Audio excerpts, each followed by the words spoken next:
Excerpt. Caterpillar is a scary short story by F. Benson about a man who has dreadful visions of ghostly mutant caterpillars crawling over the bed of his friend. Only much later does he learn the terrible fate of the man who'd previously stayed in his friend's room. I saw a month or two ago in an Italian paper that the Villa Cascana, in which I once stayed, had been pulled down, and that a manufactory of some sort was in process of erection on its site. There is therefore no longer any reason for refraining from writing of those things which I myself saw, or imagined I saw, in a certain room and on a certain landing of the villa in question, nor from mentioning the circumstances which followed, which may or may not, according to the opinion of the reader, throw some light on or be somehow connected with this experience. The Villa Cascana was in all ways but one a perfectly delightful house, yet, if it were standing now, nothing in the world, I use the phrase in its literal sense, would induce me to set foot in it again, for I believe it to have been haunted in a very terrible and practical manner. Most ghosts, when all is said and done, do not do much harm. They may perhaps terrify, but the person whom they visit usually gets over their visitation. They may on the other hand be entirely friendly and beneficent. But the appearances in the Villa Cascana were not beneficent, and had they made the visit in a very slightly different manner, I do not suppose I should have got over it any more than Arthur Ingles did.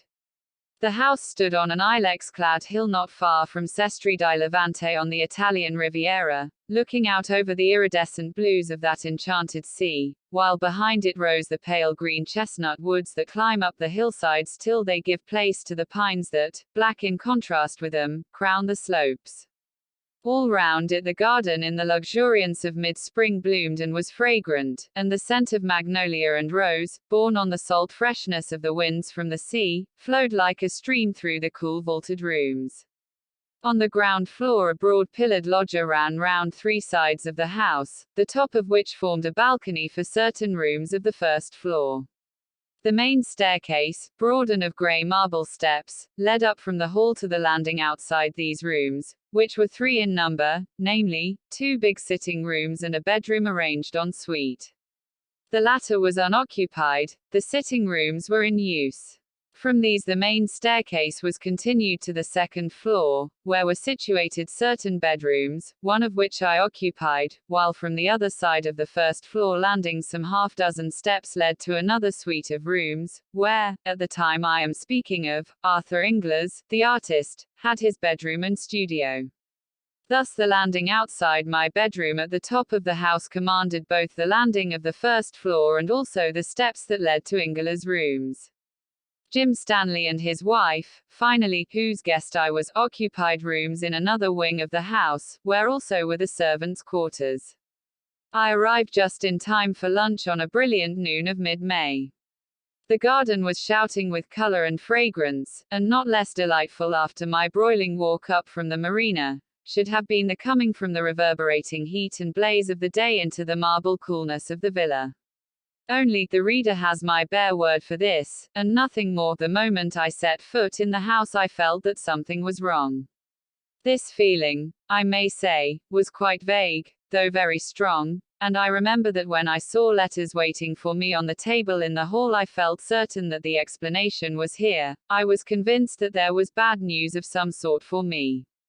Yet when I opened them I found no such explanation of my premonition. My correspondence all reeked of prosperity.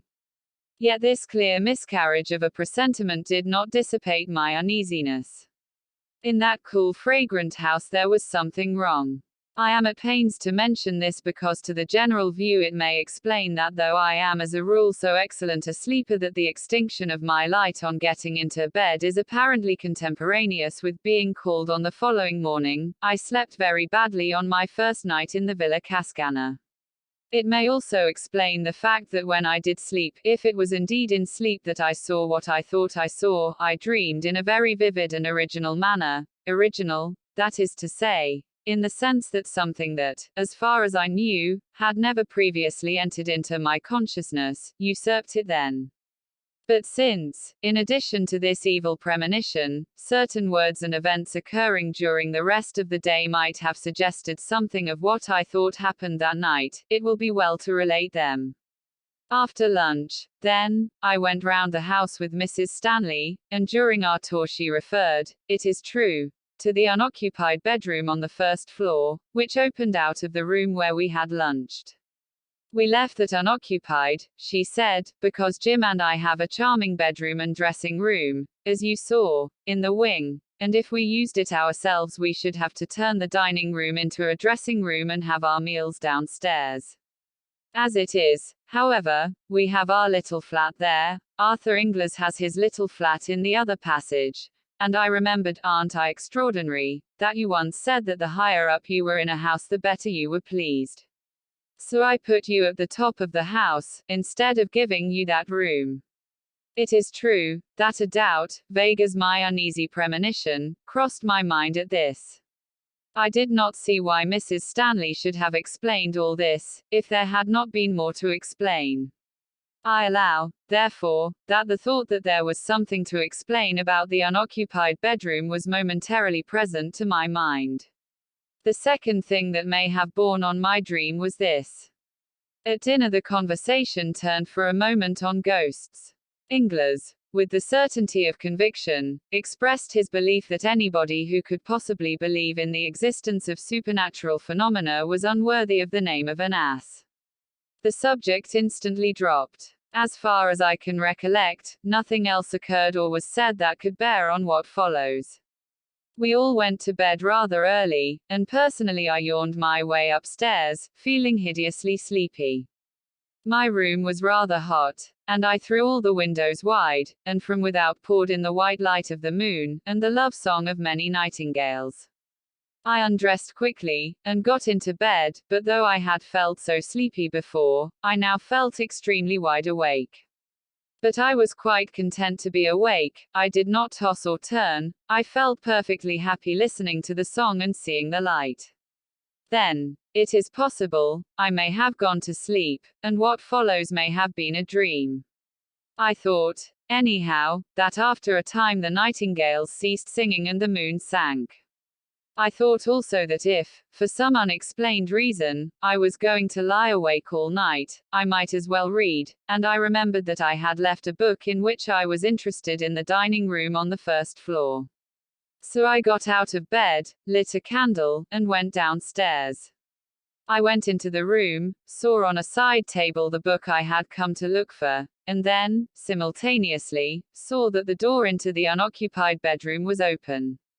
A curious grey light, not of dawn nor of moonshine, came out of it, and I looked in. The bed stood just opposite the door, a big four-poster, hung with tapestry at the head. Then I saw that the greyish light of the bedroom came from the bed, or rather from what was on the bed.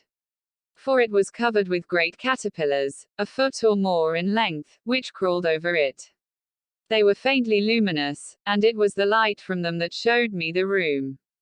Instead of the sucker feet of ordinary caterpillars they had rows of pincers like crabs, and they moved by grasping what they lay on with their pincers, and then sliding their bodies forward. In color these dreadful insects were yellowish-gray, and they were covered with irregular lumps and swellings.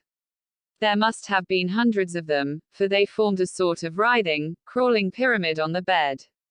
Occasionally one fell off onto the floor, with a soft fleshy thud, and though the floor was of hard concrete, it yielded to the pincer feet as if it had been putty, and, crawling back, the caterpillar would mount onto the bed again, to rejoin its fearful companions. They appeared to have no faces, so to speak, but at one end of them there was a mouth that opened sideways in respiration. Then, as I looked, it seemed to me as if they all suddenly became conscious of my presence. All the mouths, at any rate, were turned in my direction, and next moment they began dropping off the bed with those soft fleshy thuds onto the floor, and wriggling towards me.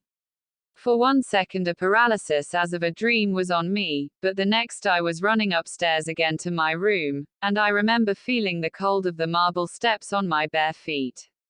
I rushed into my bedroom, and slammed the door behind me, and then, I was certainly wide awake now. I found myself standing by my bed with the sweat of terror pouring from me. The noise of the banged door still rang in my ears. But, as would have been more usual, if this had been mere nightmare, the terror that had been mine when I saw those foul beasts crawling about the bed or dropping softly onto the floor did not cease then. Awake, now, if dreaming before, I did not at all recover from the horror of dream, it did not seem to me that I had dreamed. And until dawn, I sat or stood, not daring to lie down, thinking that every rustle or movement that I heard was the approach of the caterpillars. To them and the claws that bit into the cement the wood of the door was child's play. Steel would not keep 'em out. At $$ and hash, but with the sweet and noble return of day the horror vanished, the whisper of wind became benignant again, the nameless fear, whatever it was smoothed out and terrified me no longer. Dawn broke, hueless at first. Then it grew dove-colored, then the flaming pageant of light spread over the sky. The admirable rule of the house was that everybody had breakfast where and when he pleased, and in consequence it was not till lunch-time that I met any of the other members of our party, since I had breakfast on my balcony, and wrote letters and other things till lunch. In fact, I got down to that meal rather late, after the other three had begun.